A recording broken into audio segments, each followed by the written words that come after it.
Assalamualaikum warahmatullahi wabarakatuh. Alhamdulillahi rabbil alamin. Wassalatu wassalamu ala sayyidina Muhammadin wa ala alihi wa sahbihi ajma'in, amma ba'du. Apa kabar Bapak Ibu para ikhwatal iman dimanapun Anda berada? Semoga kita semua senantiasa dicintai dan diakui oleh Allah sebagai ta'abbud dan hakikian, yaitu seorang hamba yang memang betul-betul hambanya Allah Subhanahu wa ta'ala. Sehingga kalau kita sudah diakui sebagai hamba Allah, insya Allah ketika kita kembali menghadap Allah dalam keadaan husnul khatimah. Amin amin ya mujibas sailin. Bapak Ibu para ikhwah, seperti biasa saya tak ketinggalan selalu menyapa dan mendoakan bagi para pengikut setia channel ini, yaitu Sona Sejarah Channel.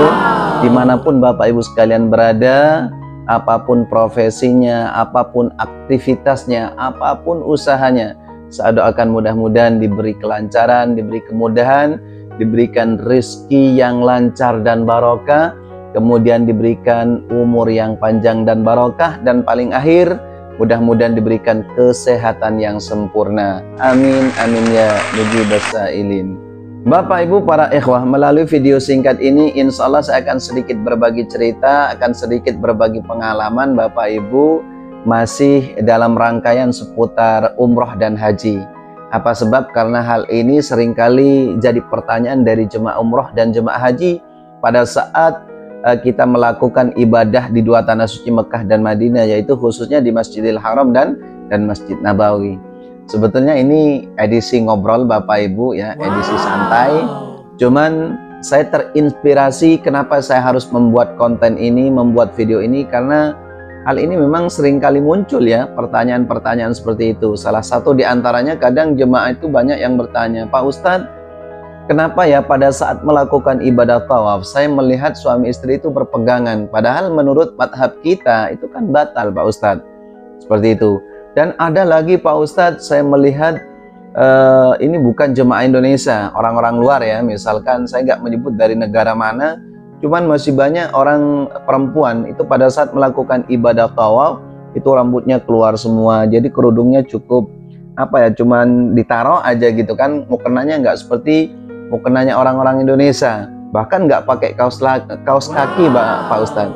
Itu pertanyaan yang kedua. Dan ada lagi pertanyaan nih Bapak Ibu dari jemaah umroh atau jemaah haji. Ustadz, pada saat saya tadi sholat fardu, ketika imam membaca surah setelah takbiratul ihram, di samping kanan saya itu Pak Ustadz ada orang telepon.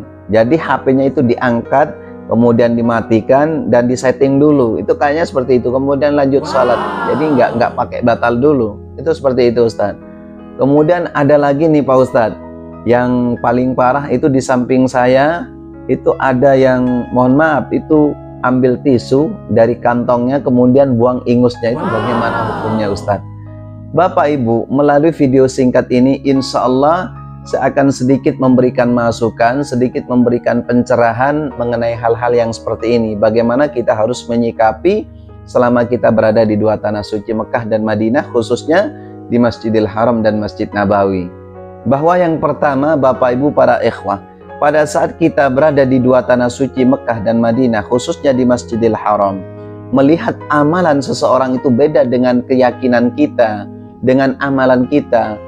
Kunci dasarnya cuma satu Bapak Ibu, yaitu jangan pernah usil dengan amalan orang lain.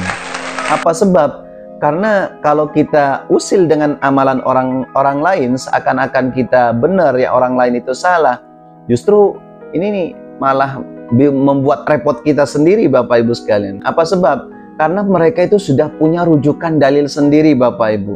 Artinya kita di sana itu jangan sok pintar, walaupun mungkin kita sudah apa ya, kajian kitabnya sudah tebal misalkan ya, sudah alim ibaratnya, tapi mereka itu sudah punya rujukan dalil sendiri. Karena begini, kalau kita tegur mereka, Pak Mas, sholat antum itu keliru, yang benar ini begini, tetap aja dia ngotot karena dia sudah punya keyakinan Bapak Ibu ya. Kemudian ada lagi nih, misalkan apalagi pada saat kita melakukan ibadah tawaf, itu banyak sekali di antara orang, bukan ribuan mungkin jutaan orang melakukan ibadah tawaf, itu kadang pegangan suami istri, itu udah hal yang biasa karena mereka itu punya madhab, punya madhahib, punya ajaran sendiri Bapak Ibu. Sehingga Bapak Ibu nanti pada saat melakukan ibadah tawaf menemukan orang-orang yang seperti itu, biarin saja. Karena menurut saya dia salah, belum tentu menurut dia salah gitu kan Bapak Ibu. Jadi sekali lagi, ini hanya sekedar masukan dari saya. Apapun yang mereka lakukan selama di dua Masjidil Haram dan Masjid Nabawi, selama dia melakukan ibadah, kalau cuman tata caranya, teknisnya, mereka itu nggak sama dengan keyakinan kita, biarkan saja Bapak Ibu. Karena kalau kita selalu mengkoreksi ya, amalia seseorang, justru amalia kita sendiri yang rusak nantinya Bapak Ibu. Malahan yang paling parah Bapak Ibu, ini pengalaman saya di tahun 2015 pada saat membimbing jemaah haji dari Jakarta. Ini di depan saya, ini ada orang, ya mohon maaf, itu ada, udah jelas-jelas itu buang angin Bapak Ibu sekalian. Ya, buang angin tapi dia lanjut sholat. Tapi saya sendiri itu enggak berani negur, ya kan, enggak berani negur.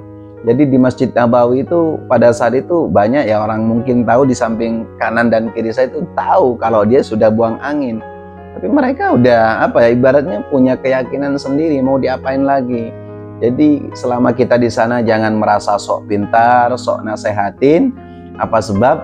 Karena mereka sekali lagi punya keyakinan, punya madhab sendiri, punya ajaran sendiri. Karena bisa jadi kalau saya tegur mereka, mereka juga tegur kita gitu kan. Suatu contoh misalnya, sholat kamu itu salah, yang benar tuh begini gitu kan. Tawaf kamu itu salah, yang benar tuh begini.